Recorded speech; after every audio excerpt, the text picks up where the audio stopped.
Hey everybody, it's Gregg Bendian, and this is the ProgCast, where we engage with musicians of many different styles of progressive music. And today is no exception. I'm joined by drummer, composer, arranger, multi-instrumentalist, producer Jonathan Schang of the group District 97. Hi, Jonathan. Hey Greg, thanks for having me on the podcast. Nice to have you. I'm so into your band and so excited that you guys are playing such cool music. Um, you guys have been at it for a while and now really I think starting to see some recognition for what you're doing and well deserved. A lot of people know that you worked with John Wetton and Ian McDonald, and Bill Bruford has also signed off on what you guys are doing pretty positively. So, you fit right into the progressive music pantheon, and I'm wondering about British prog in general and how that seems to be connected to what you guys are doing, because I do think of you really as an American band and not so much wearing your British prog on your sleeve. Sure. Well, I can say for me personally, British prog was absolutely gigantic influence, or just really kind of an Anglophone in general.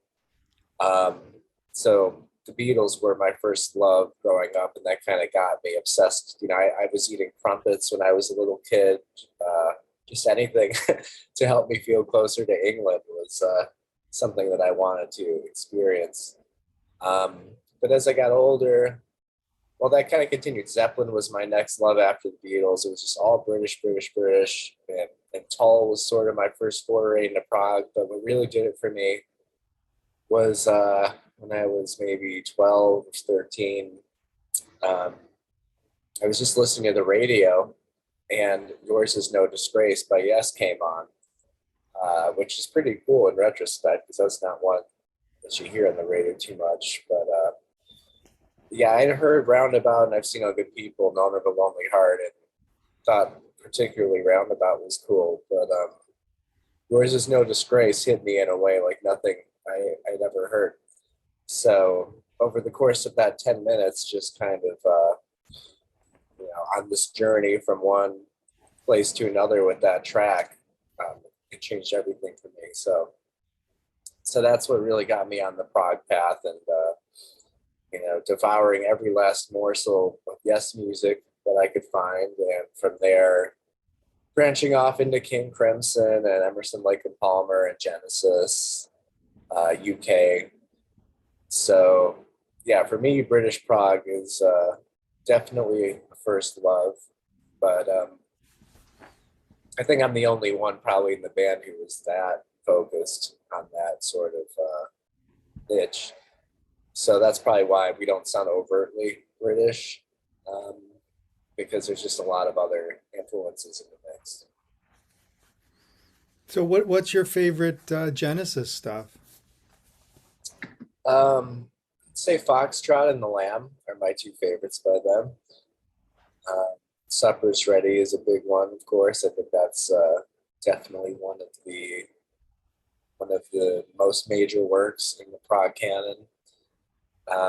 I saw the reunion tour in November, which I was glad to be able to do because I missed them in 2007, which had always been my biggest concert regret. So I was glad to be able to have another shot at that. Um, but yeah, I mean, What did you think? I thought it was really great. I would have obviously loved more emphasis on the prog material, but just to hear them do the carpet crawlers at the end, like that alone, was worth the price of admission. And I thought that Phil, despite his condition, he was still extremely musical, and he still performed to the very best of his abilities. I think maybe I saw him on an above average night compared to some of the footage I had seen of the tour. But yeah, I thought he was great. I thought his son Nick was really solid on the kit. Um, yeah, it was interesting because I had spent some time with his other son Simon. I was briefly in the band Sound of Contact, so I feel a little bit of a I don't know, like I've got an inside idea of the dynamics. I don't really, because I never met Phil or Nick, but yeah, I was glad I went, and to hear some of the material that means the most to me played live in front of me by the guys who did it was definitely a special thing. Yeah, and I think saying that Phil is musical is important because he's just got it coming out of his pores no matter what the situation is. Definitely, yeah. Um, and I think that one of the reasons that he's so underrated as a drummer is because he was so musical in how he approached those compositions, and his parts were usually not terribly flashy, but they were always cool. Definitely, yeah. I always think he's perhaps the tastiest prog drummer. He's definitely up there for me. Kind of a tie with Bruford as my favorite prog drummer. So I try and insert a little of that Phil kind of spice into what I play. I'm usually playing pretty song-oriented stuff, but throw in a little frill here and there to kind of perk up the ears. And so, did you get into Bruford first in Yes or in Crimson? When did you start noticing what Bruford was doing? Well, that's an interesting question because my ears were being filled with Bruford long before I had any clue what it was. Because my dad, um, he was kind of a prog and fusion guy growing up, and so when CDs came out, kind of like mid to late '80s, I was just a little tyke, and he had the Bruford CD One of a Kind basically on near constant rotation when that CD came out. So um, this being among my first exposures to music, I didn't really know that it was anything special. I just thought I guess this is music. I don't know. So yeah, I was hearing that, that and the Bruford tapes, gradually going Tornado. I heard all that stuff probably before the age of 5 or so. Um, so I guess maybe that kind of informed me, like, this is how music is supposed to sound. And so it wasn't until several years later, when I got the Yes album and I saw Bill Bruford on drums, that it all kind of came together. I was like, oh, this is that guy that my dad always played. So yeah, I was hearing Bruford from pretty much as long as I had been hearing music. It's interesting you mentioned One of a Kind. I'm a bit older than you, and when One of a Kind came out, we were sort of waiting for it with bated breath because we had Feels Good to Me, and for a lot of us, that was the first Holdsworth we heard. So when he finally decided, okay, he's going to have a band now, he's going to go out and he's gunning for Weather Report.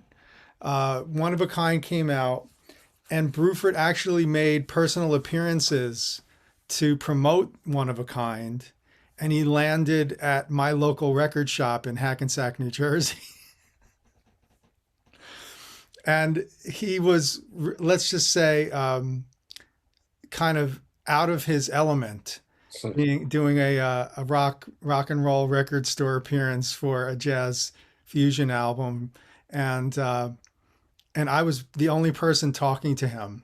And so after a Wow. while, I think I became quite annoying to him, and he was ready to go. But Well, it would have been amazing to worse think. if there had been nobody there to talk to him. I think that would have been worse than. Yeah. Well, I definitely left him wanting less. Um, but it's just funny for me to think that now that such a thing would have happened, a in-store record, store promotion appearance by Bill Bruford in New Jersey. Well, it's a little similar to when I got to meet him in Memphis. He was doing an appearance at the Memphis Drum Shop to promote his book. He was doing like a lecture tour. Uh, he did have a good crowd of devotees for that one. But yeah, I guess this is kind of a pattern with him showing up and just talking.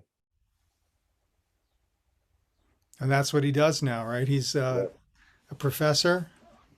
Yeah, he's a doctor of music. or Mm, doctor of something. I'm not sure exactly. Musicology, maybe. I don't know. musicology. Hmm. So when did you start composing? Because I know you're an early starter. You started around 4, right? Yeah. So again, my father was also a musician who didn't do it professionally, but he was an aspiring musician, and it didn't really end up catching fire for him. But he did have like a little home studio thing that he would do quite a bit of work in. And at one point, he gave me a Fender Rhodes that I just had in my bedroom. So I would tinker around on that and try and write some songs. And I do have some cassette tapes of me like multi-tracking. I don't know, 4 tracks maybe, like a couple Rhodes parts, a snare drum, and singing. Probably from when I was around 11 or so. So yeah, I got an early start, and I had a band that I put together called the Firebird Rockets, which actually included Patrick Mulcahy as the singer, so to speak, of that band. But he went on to be the bassist for District 97, the original bassist. So yeah, it was the two of us and another friend on trombone. So it was a pretty motley crew. But but I wrote all the songs for that band in the 5th grade, and we would play like at any kind of parents' night where they would come. We would do some sort of half baked song about King George or Amelia Earhart. So that was really it. Like, yeah, I had really wanted to have a band from a very young age. So I saw there was some school assignment, like do something about the Revolutionary War, and I was like, well, can we do a song about it? And so that's kind of what started this whole thing. Is I took that as an opportunity to put a band together, and it already included one guy who I would go on to work with for the next 20 years. What was the style of that kind of music? It was, I guess you would call it rock, but the lineup was snare drum, trombone, and kind of scream singing, I guess. Um, so it's sort of a genre unto itself, but because trombone is a single pitch instrument, I guess it was sort of riff oriented. Like I would try and write riffs for the trombone. Like the first one was like ba ba ba ba ba ba ba ba ba ba ba ba ba ba ba ba. So like stuff like that. So yeah, it was sort of like riff rock, I guess. You know the Beefheart stuff with air bass? I don't know that. No. That's Bruce Fowler playing bass parts on bass trombone. Oh, okay. Yeah, I highly recommend it Cool. for trombone bottom. Sweet. Very interesting. Yeah, I played in a group with the harpist Anne LeBaron, and the bass instrument was tuba. So alternative bass instruments can be a lot of fun, actually. For sure. Yeah. So I'm curious about your interest in classical music. Is that something that has played a part in your growth? Because I noticed, well, at least one video where you were performing a Messiaen arrangement, and I thought that was quite gutsy. Yeah, that came through our keyboardist at the time, Rob Clearfield. He was a huge Messiaen devotee. But yeah, I wouldn't say I'm like a classical buff per se, but I did grow up playing in my school orchestras and wind ensembles, so I was exposed to a lot of classical music through that. And we've got the Chicago Symphony here, which I guess I don't see as much as I should, but I have. Well, we had a CSO cellist, Nels Cline, in the band for a while, um, so every so often I'd hit her up for comp tickets or whatever. So I do have like a decent amount of classical in my collection. Like Rite of Spring is it's probably my favorite classical piece to date. So I think it's influenced me in terms of trying to sometimes write something that's of the same scope and breadth of classical music, and to try to develop themes in a similar way to some of the great classical composers. It's an inspiration. But yeah, I don't have like a very deep knowledge of, say, all Beethoven's work. I've heard most of the symphonies at least once or twice, but definitely not a scholar. But I have taken music history classes and music theory classes, and again, a lot of that stuff kind of seeps in through osmosis. Composition at all? I would say so. I mean, because when I write, it's, it's not using like 3-chord blues type of influences very much. Like, I guess I would think, there's this track on our album Involved called All's Well That Ends Well, that I wrote. And actually, I remember the inspiration for that was, I think I had watched Psycho, and the score by Bernard Herrmann was just really kind of lighting a fire under me. So I started trying to write something right after watching the movie. So I think it doesn't really sound like that, but I think just like the aesthetic sensibilities of that kind of found its way into the song. So yeah, so I guess that would be another influence, kind of more modern classicals or film soundtrack stuff that kind of has a voice in the final product of what I do sometimes. Yeah, and of course Bernard Herrmann was a symphonic composer and ended up at Hollywood, but was very much a classical guy. Right. Well, that's why Hitchcock is one of my favorite directors, because the scores are always so incredible. I think my favorite Herrmann is The Day the Earth Stood Still. Have you ever heard that one? Well, I've seen the movie. I don't think I knew it was him. I should watch that again. The great theremin parts, Okay. Yeah. great brass, huge organ part. It's it's got a great timpani part as well. I mean, it's I think a kind of archetypical sci-fi Cold War soundtrack, and Very cool. I love that story too. But that's, yeah, the thing about Herrmann that you get, that you, I think, have really employed in your writing with District 97 is the idea of variation. And I love that a band has the persistence or the presence of mind to bring back material somehow changed, maybe rhythmically or dynamically, or orchestrated differently.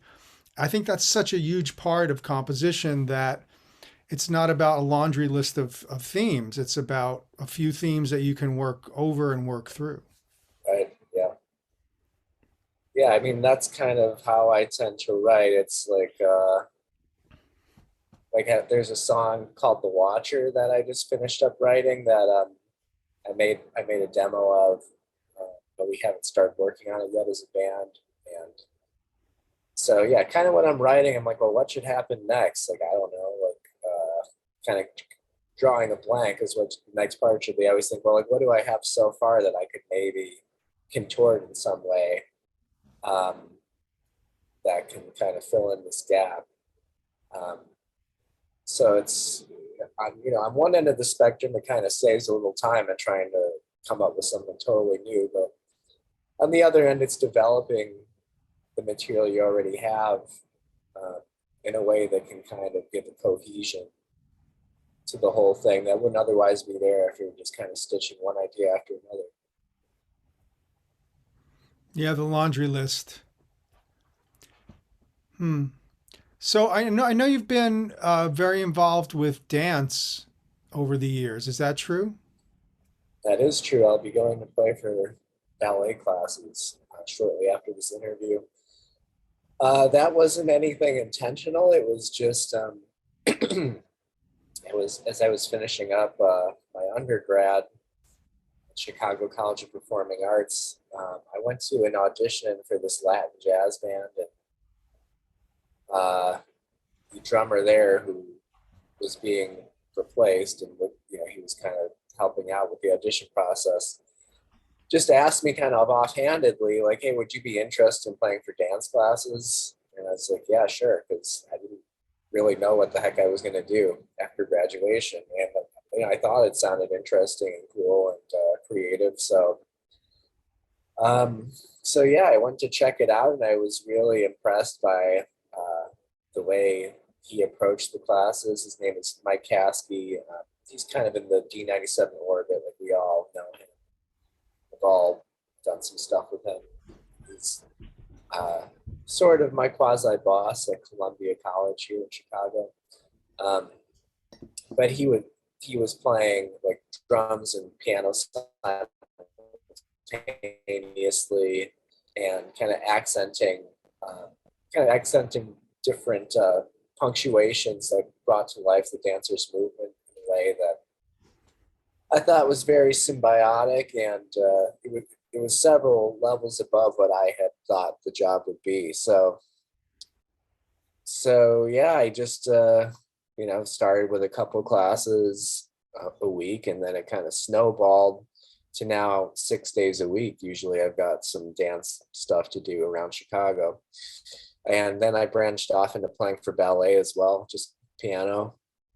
And usually I approach that by just, I've got a big list of songs that can kind of work for various exercises that I'm always trying to add to, and I just play them by ear and hope I pull it off well enough that they can dance to it sufficiently. Hmm.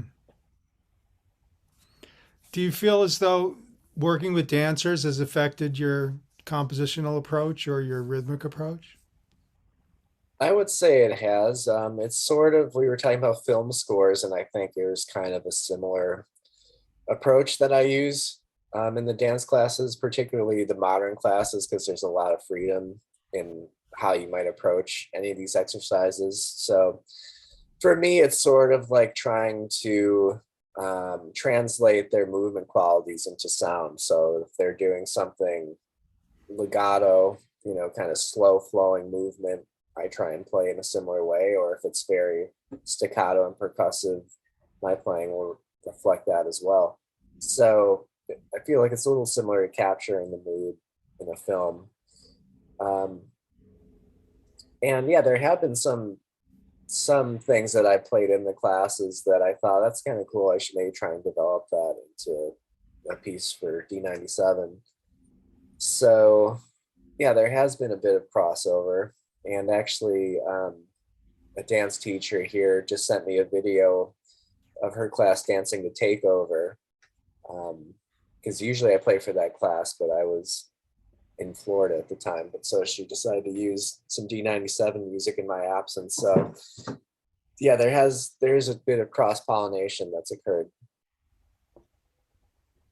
Do you think it's possible that you'll do a full evening of music with dance for D97 or otherwise? Well, that was an early aspiration of mine, and this plays in your last question. Our piece Mind Scan on our first album, Hybrid Child, it's close to half an hour long.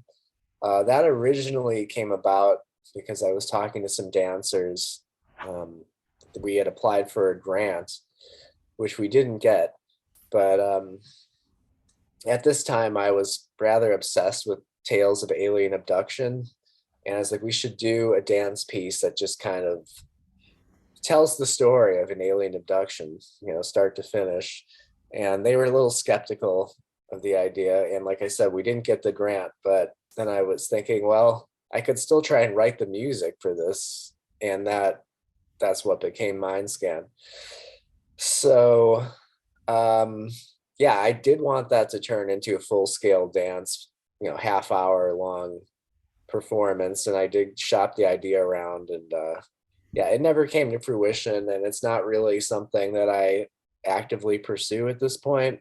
But I mean, I think it would still be pretty cool to do it to that or some other thing. There have been well, Hybrid Child from that was used in a dance recital at one of my schools, and there's been another D97 song or two that choreographers have used. So yeah, it's not something that I am putting time into right now, trying to foment some sort of collaboration, but it could happen. I was also wondering if you've done either percussion ensemble stuff or just chamber music in general with your writing. Um, well, I played in percussion ensemble in college. I haven't written anything for that. The closest thing to a chamber ensemble, I guess, would be I had a duo project called Braintree that sort of was a precursor to D97, and it was with the other guy from the Firebird Rockets, the trombone guy, but he was playing piano in Braintree, and we approached it. Um, we wrote concert etudes. That was kind of our thing. Like we did, I don't know, 10 or 11 of them, and they all. So we would pick like a musical question, I guess, for each one, or technique, I suppose. So the first one was called. What was it called? I'm blanking on the name, but it was like everything we played was like a double stroke at least, like 2 or 3 or 4 or 5, whatever. Um, and so we had one called Very Accentric, which was just exploring like different accent patterns. Uh, Prime time was all time signatures based on prime numbers. You have the right to remain silent, kind of. Was it that some of the stuff is on YouTube as well? So that one explored. Well, it's kind of self-explanatory, really. It was like, It's a John Cage ripoff. yeah, but sort of. But we did play like in between these silences. Um, and then kind of the coolest one maybe might have been called Skip to My Loop, which explored just like looping. It's kind of trying to have the effect of a skipping CD player. Um, and then we did a little speech part at the end. We got pretty crazy with it, but that would probably be my closest foray into chamber music. You know, I've spent a lot of time on the Chicago music scene. Played there a bunch at a place that I don't know if it's there anymore. It's called Hot House, Yeah, it's and not there now. yeah, I played there with Roscoe Mitchell and Derek Bailey, Evan Parker, Ken Vandermark. So I'm wondering to what degree was the Chicago scene important to you coming up, and what kind of stuff were you interfacing with when you were trying to do apply your trade? Yeah, well, it was important. We were all music majors at the Chicago College of Performing Arts. Um, Most of us in the jazz program, all the guys in the band, were in the jazz program, so we were interfacing with people that are a big part of the Chicago music scene. My drum instructor was Paul Werdico, who was Pat Metheny's drummer for a long time, and also definitely a staple of the Chicago scene. I've done a couple of records with Paul. Oh, cool. Yeah, he's an awesome guy. So yeah, we were often going out to clubs like you mentioned, Hot House, and the Velvet Lounge was another one, and hitting the jam sessions. So I kind of eventually, I felt not quite as at home with jazz as say Patrick and Rob did, the two other founding members of D97. So I kind of, once I started sort of getting into the dance stuff, and D97 began to take up more of my time, I sort of let that side of myself go, because I just never felt truly authentic, like as a jazzer, really. I did spend a lot of time with jazz and become a pretty good jazz drummer, but I just didn't feel that that was really where I could say most what I wanted to say. So I was like, well, I may as well let other people have that space, and I'll spend more time in an area where I think that um, I have the most to contribute. So I'm not really hitting all the jazz clubs as much now, but still, like Andrew, our current keyboard player, is huge in the Chicago jazz scene, and Tim on bass also is pretty active in it. So I often go see them play with other bands, and I still know those people, the jazz scene here. But yeah, there's a lot of inspiration to be had in Chicago. There's usually something pretty cool going on any given night to check out. And so, yeah, I think it's no coincidence that this band was able to be assembled here. That's great. So what is District working on now? Well, right now we are in the process of putting together enough material to record our next album. And we definitely have the line share. We played quite a bit on the cruise that will be on our next album. And I mentioned this piece, The Watcher, which is another around 10-minute excursion of mine. So after we get that under our fingers, and I don't know, maybe one other one, I think we'll have enough. So that's kind of what we're doing right now.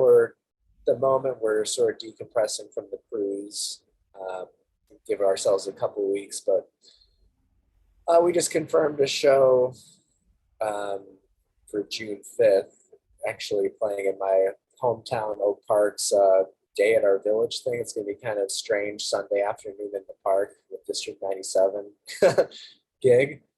So we'll have to get ready for that. I think after that, we'll start hitting the new material in earnest. I guess we should say that both Jonathan and I were aboard Cruise to the Edge, first week of May.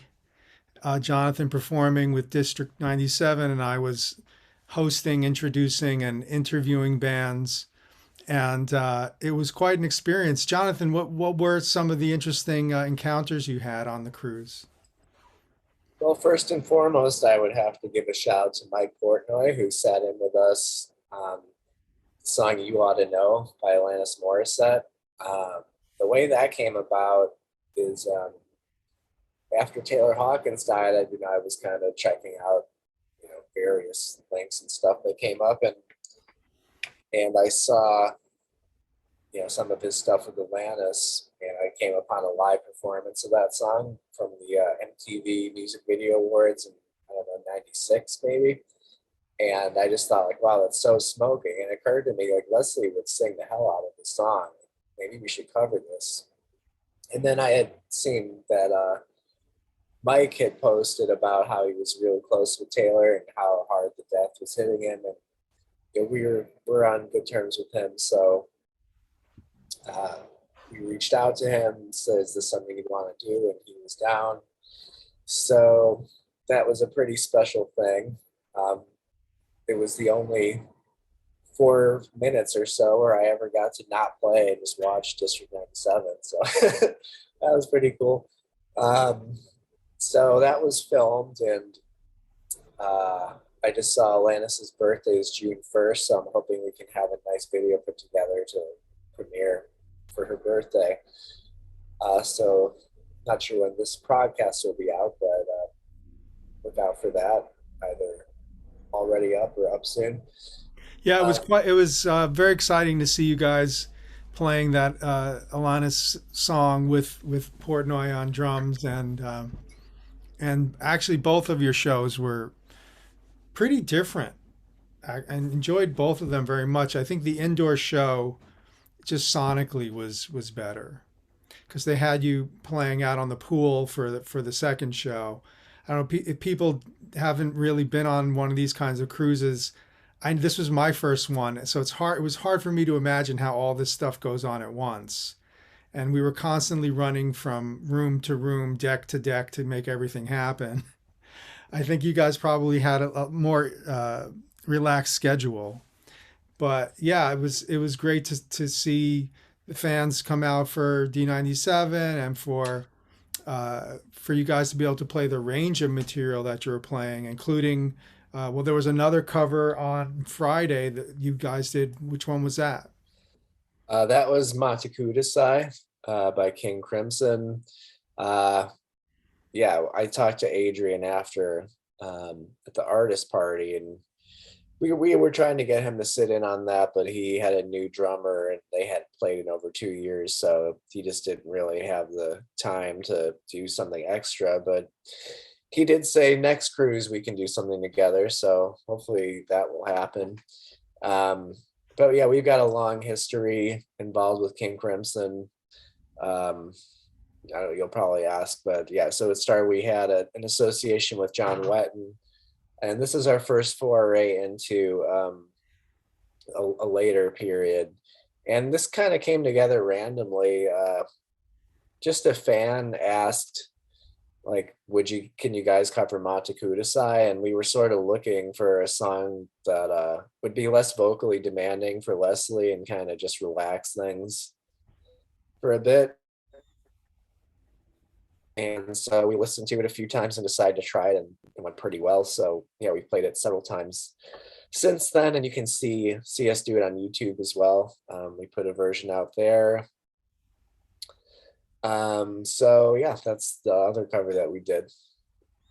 You know, repertoire in progressive music is such an interesting area because, you know, crazy people like me will play in groups like the Musical Box to perform Genesis accurately, or the Mahavishnu Project to be able to perform classic jazz rock. And you guys have always looked at repertoire as being, this is what we love, this is what we want to do in addition to our original stuff. And I always find that interesting when bands are able to take what was kind of their rocket fuel and then bring it back into their presentations.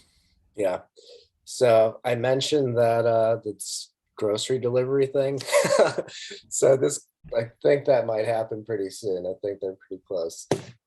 So we might want to take a brief pause, but we can keep going until they're here, and then Okay. Well, this will be an edit point, but let's okay. a repertoire. Yeah. I don't know if you want to go for another minute or two, or just wait until We can this walk. is We done. can wait. Okay. I'll Yeah. pause it. So, my setup for the concept of repertoire. Yeah. So yeah, that is another thing. Well, the way that sort of got on our radar is the first festival we ever played was called Cal Prague near LA in October 2010. And there was a request to do one classic prog song for each band. So we decided to do a split between Presto Vivace by UK and Back in New York City by Genesis. So Rob Patrick and I played Presto as an intro, and then we segued into Back in New York City, which is another song that I think it was just, I felt Leslie could really knock it out of the park, which she definitely did. And you can, She sure does, yeah. and you can see that on YouTube. There's also a version on our album Screenplay from that Cal Prague performance. So that was kind of how that started, and then it was through our association with John Wetton that we got so enmeshed in the King Crimson material. We ended up doing both European and American tours with him. I know you've told this story before, Jonathan, but let people know about how you got in touch with John Wetton or vice versa. Sure. So yeah, it was around the time of the Cal Prague Festival. Our first album, Hybrid Child, had just come out, and I was, more or less spamming any prog rock message board I could find with our music video for the song I Can't Take You With Me. I posted on the John Wetton guest book, not knowing that he was a frequent contributor to it, and he checked it out, and he really liked it. And a little while later, I got an email from someone purporting to be John Wetton, and I was suspicious, but after a few back and forth emails, it was clear it was definitely him. And he's like, I love the song, it's dynamite, blah, blah, blah. We just kind of had a friendly rapport going where he would talk about UK, like his kind of alter egos in UK and Asia. It's like two different sides to himself. And so, yeah, it was really just kind of pitter patter, basically. And then I had a song called The Perfect Young Man, which came out on our second album, Trouble with Machines, that had a role of a male villain. And we didn't really know how to handle this. At first, Leslie would sing it and just put a hat on, and that meant she was a man now. But we knew for the album we should have something a little more decisive than that. So Patrick suggested I ask John. So I sent him an email thinking there was about, a 1 in 100 chance he'd be up for this. But within 10 minutes or so, he wrote back saying, I'd love to do it. And all he wanted in exchange was a donation to a Chicago area charity that he left up to our discretion, which our record label, Ken Golden from Laser's Edge, was kind enough to do that. So that's pretty much how it happened, the start of it. So we sent him the track and with a guide vocal from Leslie so he could hear how it's supposed to sound. And he sent it back, and he had also added some harmonies on other parts of the song, which we told him if there's anything else in here that you want to try something on, go for it. So he added some really cool harmonies kind of in the second half of the track as well. So yeah, it was a great process. And we arranged that we booked a show around the UK reunion tour, which opened in Chicago. I think it opened in May 2012, or no, May 2012 or something. Yeah. And the album came out in July. So I don't think anyone really heard The Perfect Young Man yet at this point. So he came and sat in with us at Reggie's Rock Club, which is sort of like the home of progressive music in Chicago. So we did The Perfect Young Man with him, as well as Lament by King Crimson, which was his choice. I think it was him who suggested that one. So that was kind of our entry point into all things Crimson. And that went well enough that when we made our first trip across the pond the following year, we asked him, would you want to do some shows together and maybe expand on this collaboration? And he was up for it. So we ended up performing the vast majority of his repertoire with King Crimson. We would do the show, like one set D97, second set he would come out, we would do The Perfect Young Man, and then most of his King Crimson stuff. So yeah, it was a really cool thing. What kind of guy is he on the road? He was pretty relaxed. He wasn't a prima donna type or anything. He was a bit more professional than we were, I would say. We would say we'll meet in the lobby at 10 a.m. And for us, that meant more like 10:18 or something. And he'd be there, Johnny on the spot. So that, old school. Yeah, that's the only thing that kind of rankled him a little bit is, I was waiting and waiting and waiting, and and no one told me anything. So, I mean, he was right. I mean, so yeah, there was nothing unreasonable from him. In Yeah. Todd Rundgren's band, if you're late, they leave without you. And I was late once, but I was there before Todd got there. Wow. And the tour manager pulled me aside and he said, just want you to know, don't do that again, because he will tell the bus driver to leave and you will have to find your way to the next city on your own. Wow. That's old school. Yeah. Yeah. Well, we were the ones driving, so John was at our mercy in this regard. But yeah, I'm not happy about it, but okay. Yeah, but he was totally low key, and he would tell some stories in the van or just relax. Yeah, he didn't want any sort of special treatment. It wasn't any sort of cushy kind of touring situation at all. It was just us in the van with him, and yeah, there was no no frills that he was probably used to from touring with Asia in the 80s. Like this was a far cry from that, But so we, interesting that he just wanted to play that music.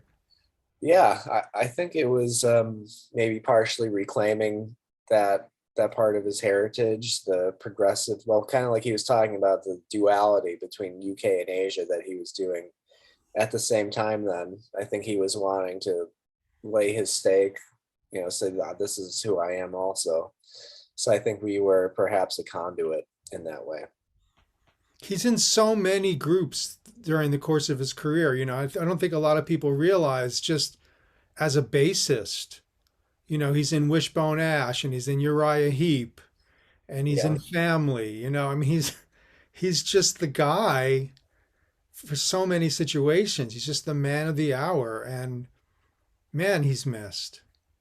And Yeah. I saw the original UK with Holdsworth twice, and Holdsworth was totally checked out, and Wetton was killing. I mean, Jobson was killing.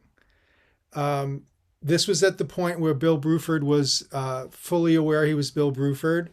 So that was interesting too, because this is like the platform of him going to Bruford. And he was playing so loose that it was so bizarre because, the record parts, they're kind of iconic, right? I mean, if you play In the Dead of Night, you're going to play that drum part. He wasn't playing that drum part. Right. So this was at the point where Bill is saying, I'm a jazz guy. These guys are rock guys. Okay. But it was interesting because, as you recall, they wanted Holdsworth to play his solos from the record as well. Yeah, And, that's and ain't happening. right. I don't think that was a reasonable request. No. They are great solos, but Yeah. yeah.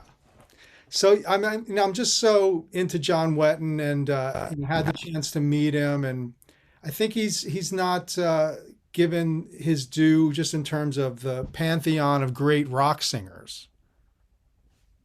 I don't even care about prog. I mean, just think about when you hear his voice on the Asia stuff on the radio, you're like, bam. Right. Well, I think the average, he's not a household name outside of the prog, the prog scene. But I think, while a lot of people are going to know the song Heat of the Moment, they're not going to know who was the singer on that track. So, yeah, it is too bad. But I don't know. I think because that Asia album was maybe the big thing he did that penetrated into the mainstream.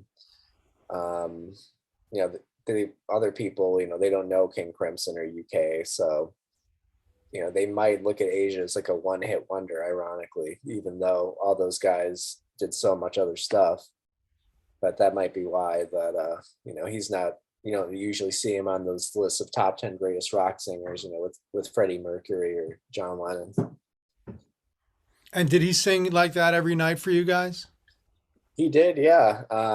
We put out a live album of our last show with him called One More Red Night, and you can hear on there he sounds in really fine voice.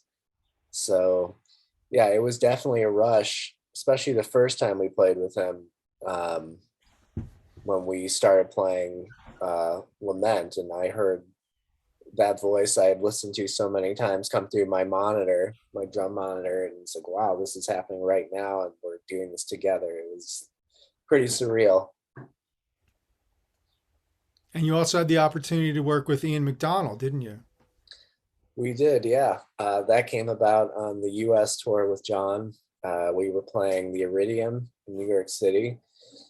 And so Ian was an NYC resident, and John got the idea to invite him to perform for the Crimson King with us.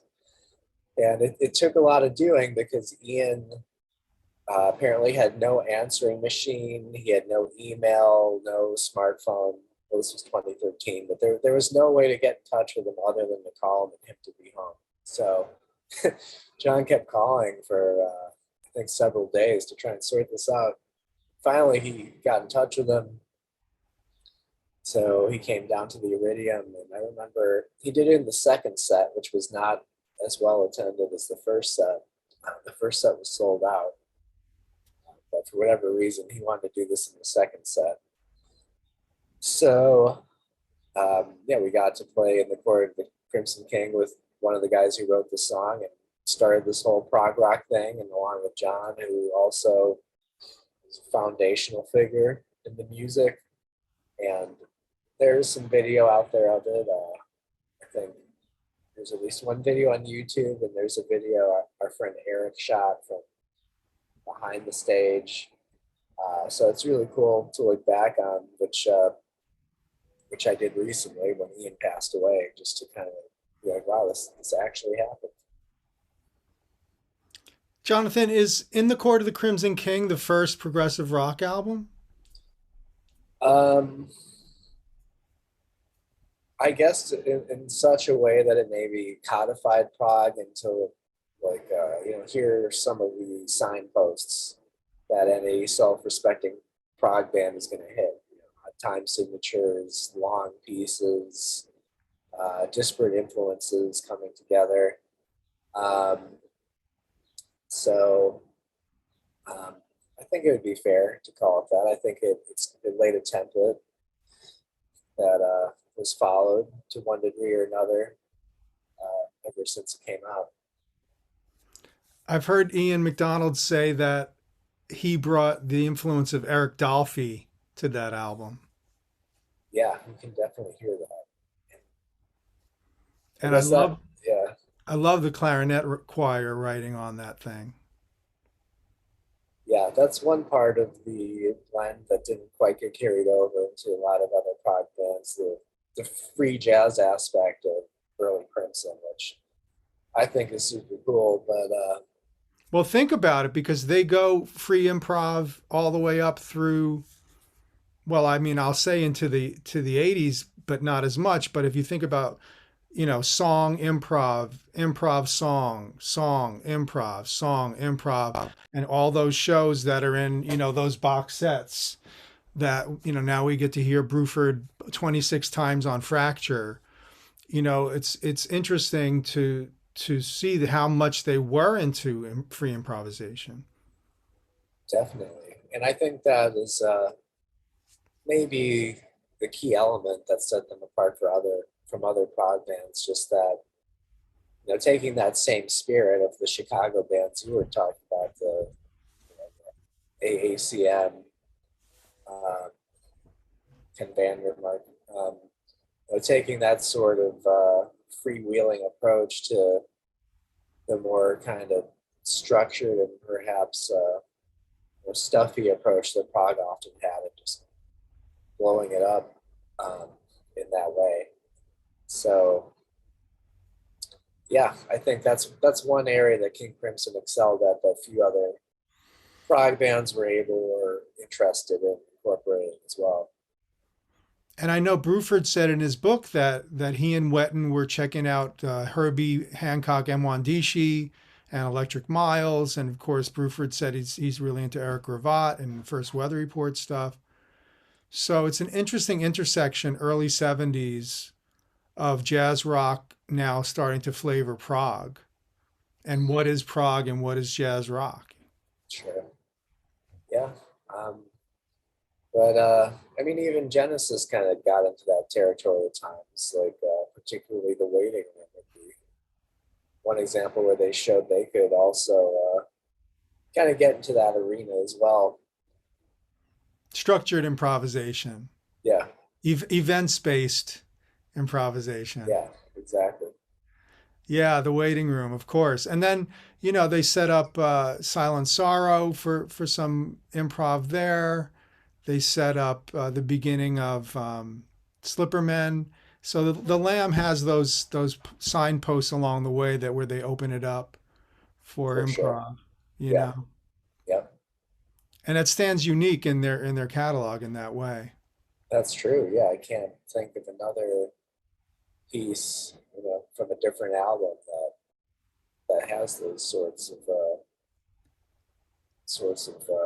motifs around. Yeah, those forays, but they're kind of structured. Right. And I don't know which show it is, but maybe someone in the audience will know this, and maybe you'll know this, Jonathan. But there's a show now that they've been posting all these Lamb bootlegs on YouTube. There's a Lamb performance from I don't know where the waiting room goes on for 12 minutes. Wow, that's cool. No, I have not heard that, but that sounds really It fun. worth looking for if you want to see Genesis stretch on on a free, a kind of free-ish events improv. I think it's fun because they take their time to get to the time part, That's awesome. you know. And of course, Phil is subdividing like a motherfucker all over that thing. Yeah. Oh, that I think that's also some of Phil's finest stuff. If you've heard the live Lamb stuff, Yeah, I agree. he's gunning. He's gunning for Cobham, you know. Totally. Well, when I met Bruford, one of the stories he told me was how Phil could just sit down at the kit and kind of play like anybody. And Bill was saying something to him like, boy, I don't know how Billy Cobham does it or something. And Phil just goes like, wow, it's easy, mate. It's just like this. Like, so, yeah, in that era, he was definitely channeling that energy. Well, and then he's got all the open head toms, you know. I mean, he's got timbales as his first toms, you know. He's clearly looking for gunshots, you Yeah. know. And and Cobham was huge for us at that time. Huge. I mean, still reverberating, but if you look at, you know, first Mahavishnu album is 71, and then everybody freaks out, and then all the bands start. I mean, even like Foxtrot, the extended organ solo Yep. on Supper's Ready. Just the fact that bands were instrumentally expanding so that they could have the singing parts, but they also were going to go very far into instrumental exploration. And that's something that I really like about District 97 is that it's not just a vocal situation. You guys are mixing it up with instrumentals, extended instrumental ideas, and the voice becomes an equal part of the whole process. That's really hard to do. Well, yeah, a lot of that is, Leslie always wants to be in the mix when we do something crazy, like the song Ghost Girl on Screens, our latest studio release. I originally wrote, um, well, there's like a piano vocal intro, and then there's the first music that comes in after that with the full band. I originally wrote to be instrumental for like a kind of like an overture sort of thing for I don't know 2 minutes, 2.5 minutes. But she's like I want to I want to do something on this whole thing. So then she wrote this chant that goes over it.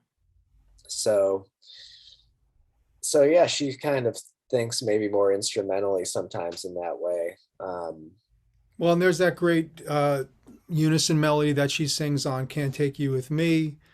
You know, always good to double the voice with some lead guitar. But you know, the Ghost Girl, I think the listeners should know. Ghost Girl, you got to see the video. So go to District 97's channel on YouTube, and you will see an incredible animated version of this song, visual representation of this song. It's quite spiffing. Thanks a lot. Yeah, I'm very happy with how that came out. It did get into some film festivals. I was kind of hoping it would, be a viral Halloween phenomenon, which hasn't quite happened yet, but it could happen any Halloween, maybe 100 years from now. I don't know. It's But genuinely spooky, I think. yeah, well, good. That was the intent, to kind of leave the viewer a bit unsettled, but also perhaps empowered to, which is kind of a tough balance to achieve. And that's based on a true story, I hear. It is, yeah. Based on a conversation I had on Cruise to the Edge 2017 with a mother and a daughter who was 24 at the time. And they invited me to dinner. And within a few minutes of sitting down, started telling me all about her life as a medium growing up and how she was terrorized by the demon with the half melted face. And, she would wake up lacerated and burn marks, choke marks. So it was a very wild conversation. I was looking for something that would perhaps lend itself to a longer form composition. I figured, well, I could tell the Ghost Girl story. So I took some artistic liberties with it. For instance, in Our Ghost Girl, it's revealed that the mother was behind the whole thing. Well, I should have prefaced that with a spoiler alert, but uh, but anyway, We got to edit yeah. that out. Okay. Yeah, so that was just I don't know. That was just my idea for a little twist ending. Yeah, it's good to have a punctuation mark at the end. Yeah. Right. Well, being a big Hitchcock fan, as we've discussed, especially the TV show, there was generally a twist at the end. So there was a Twilight little, Zone ending. Yeah. yeah, yeah.